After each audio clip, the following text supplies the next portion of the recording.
Hello viewers, আসসালামু আলাইকুম। Candid recipe থেকে সুস্বাগতম।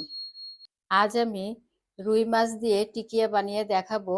এখন আমি আপনাদের মাঝে তা শেয়ার করব। চলেন মূল রেসিপিতে চলে যাই। আমি এখানে 4 টুকরা রুই মাছ নিয়েছি, আধা কাপ বুটের ডাল। আমি রুই মাছগুলোকে সিদ্ধ করে নেব। 1 কাপ পানি দিয়ে দিব, সামান্য কিছু হলুদের গুঁড়ো, একটু লেবুর রস দিয়ে দিব। তাহলে মাছের বাজে গন্ধটা থাকবে না। আমি এখন চুলায় বসিয়ে দিব। এদিকে আমার মাছগুলো সিদ্ধ হয়ে গেছে, আমি এখন নামিয়ে ফেলব। মাছগুলো ঠান্ডা হয়ে গেছে, এখন আমি মাছগুলো বেছে নিব।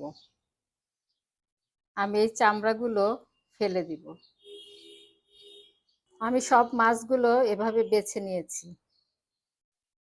যে কোনো মাছ দিয়েই আপনারা এই রেসিপিটা বানাতে পারেন। এখন আমি ডালগুলো সিদ্ধ করে নিব। আমি এই বুটের ডালগুলো 2 ঘন্টা ভিজিয়ে রেখেছিলাম। কিছু পেঁয়াজ কুচি, রসুন, দারচিনি, এলাচ,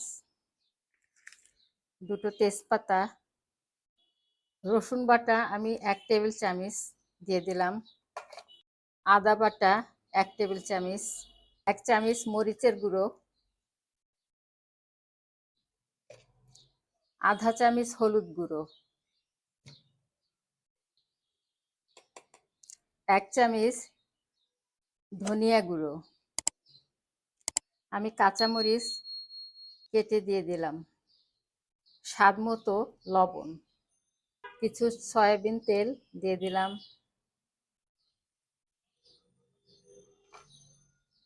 এখন আমি একটু নেড়েচেড়ে পানি দিয়ে সিদ্ধ করে দেব। আমি 1 কাপ পানি দিয়ে সিদ্ধ করে নিব। আমি ডালগুলো নামিয়ে নিয়ে এসেছি। দেখেন ডালগুলো সিদ্ধ হয়ে গেছে। বেশি নরম হলে টিকিয়াগুলো বানাতে ভালো হবে না। আমি এখন ডালগুলো ব্লেন্ড করে নিব। আপনারা পাটায়ও বেটে নিতে পারেন।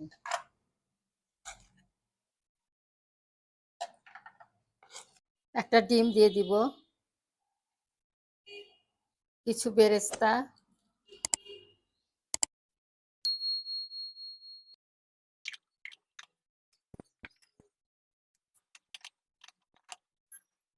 ডালগুলো সুন্দর করে ব্লেন্ড করে নিয়েছি। মাছগুলো দিয়ে দিব এখন। আমি এখানে মাছের কাবাব মশলা 1 টেবিল চামচ দিয়ে দিলাম, 1 চামচ কর্নফ্লাওয়ার, 1 চামচ গোলমরিচ, 1 ফালি লেবুর রস। এখন আমি মাখিয়ে নিব।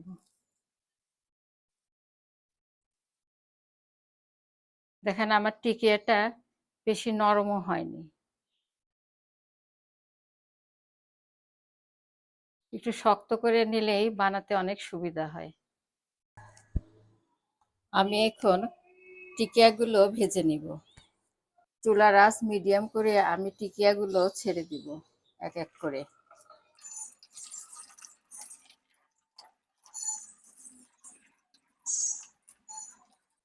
চুলার আঁচ মাঝারি করেই এই টিকিয়াটা ভেজে নিতে হবে। এক পাশ হয়ে গেলে আরেক পাশ আমি উল্টিয়ে দিব। আমি টিকিয়াগুলো এখন উঠিয়ে নিব। তৈরি হয়ে গেল আমার রুই মাছের পিস দিয়ে টিকিয়া। আপনারা সবাই বাসায় একবার ট্রাই করবেন। আমাকে কমেন্টস বক্সে জানাবেন কেমন হয়েছে। আমার এই রেসিপিটা যদি ভালো লাগে আমার চ্যানেলটি সাবস্ক্রাইব করে পরবর্তী ভিডিও দেখার আমন্ত্রণ রইল। সবাই ভালো থাকবেন, সুস্থ থাকবেন। আল্লাহ হাফেজ।